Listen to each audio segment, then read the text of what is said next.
Alright, this is Invaders 3 by Roger Thomas and Dave Edgar Hoover.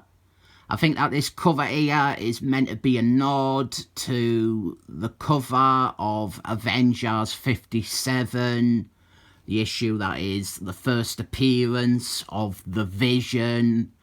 And the idea here is that this time it is the Golden Age Vision. It is at a different angle, but he is in the pose, and it is the same idea. This one, it continues on the story we have been building with some American superheroes who have turned traitor and they have become Nazi agents. We start with the original Human Fire, and I didn't think I ever explained that there was a Human Fire before the Human Fire. And this one, he is the original. He is an Andrew.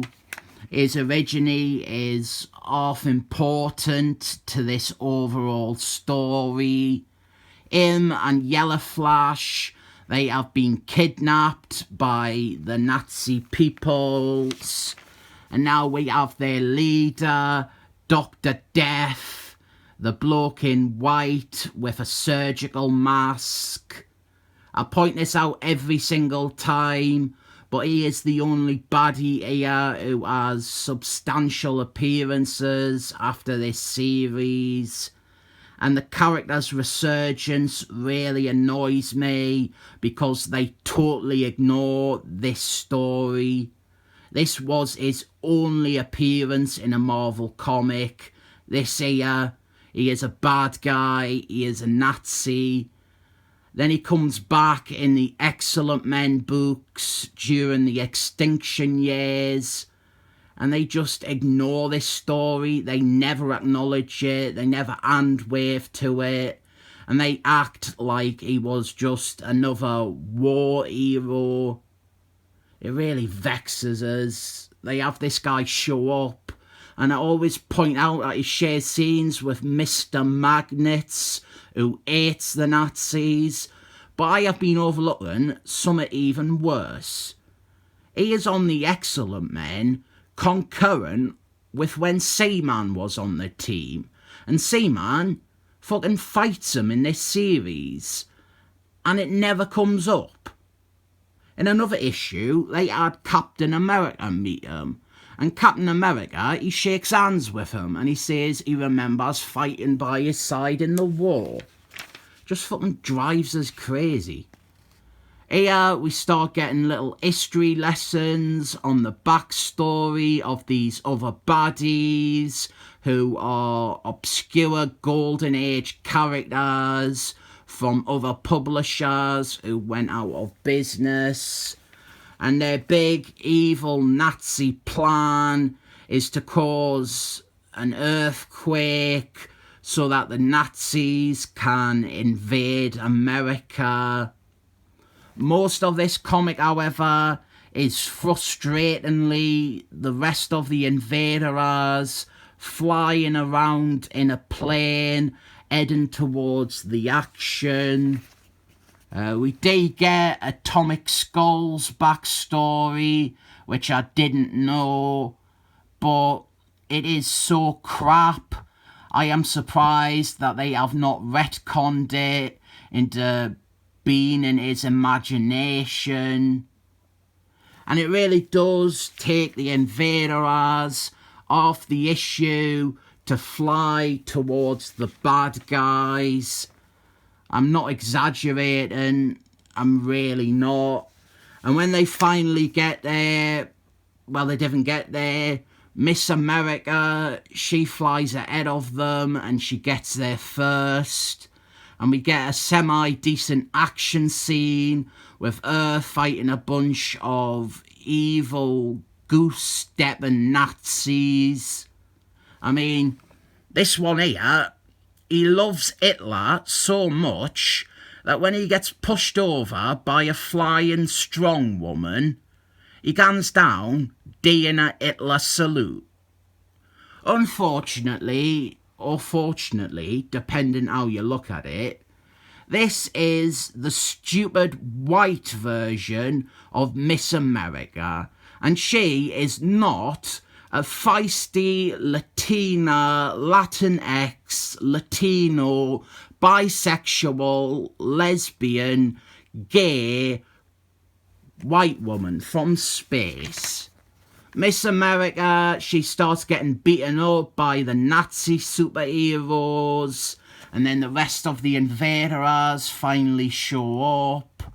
A nice action shot of the team jumping into battle.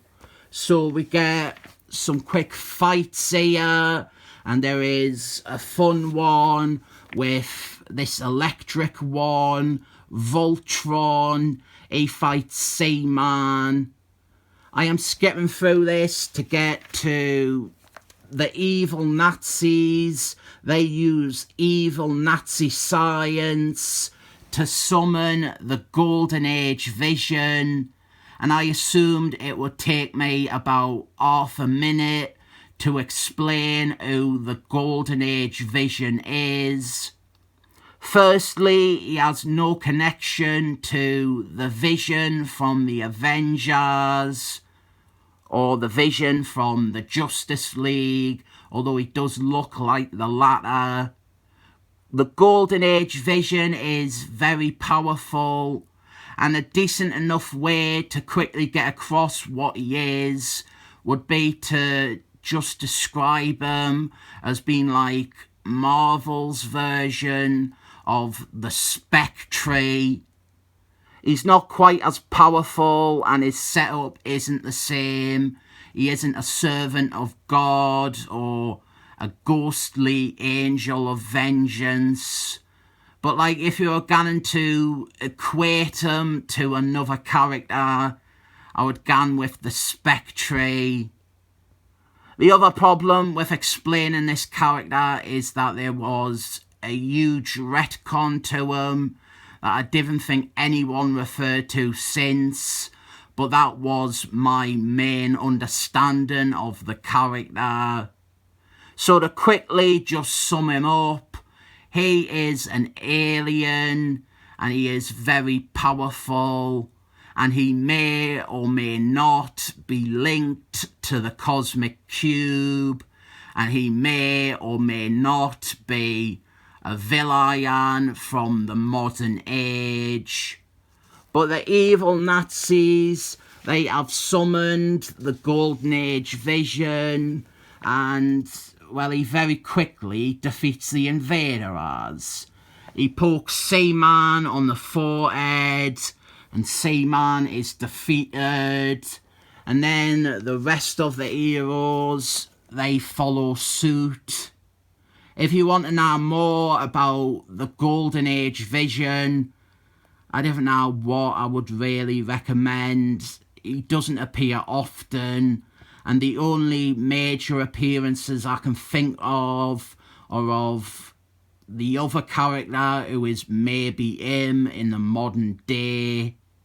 We have a nice little write-up here from Roger Thomas, where he tells you who all the Invaders are and when they were first published and things like that. I kind of miss stuff like this.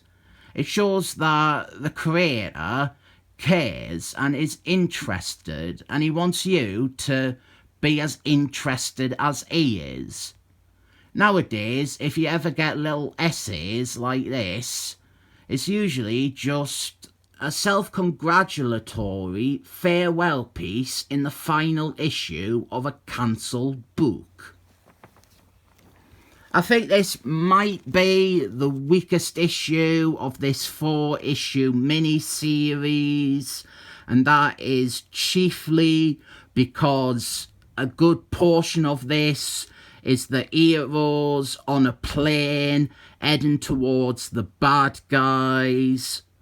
When the action starts, it immediately picks up, and I would have quite liked to see a bit more of the Golden Age vision just waving his hands about and defeating all the invaders than those 6 or 7 pages of the heroes talking about where they are going. I still enjoy this series, great art at the very least, and it is a fun enough story. So I look into my crystal ball and I see a 7 thumbs up rating for this.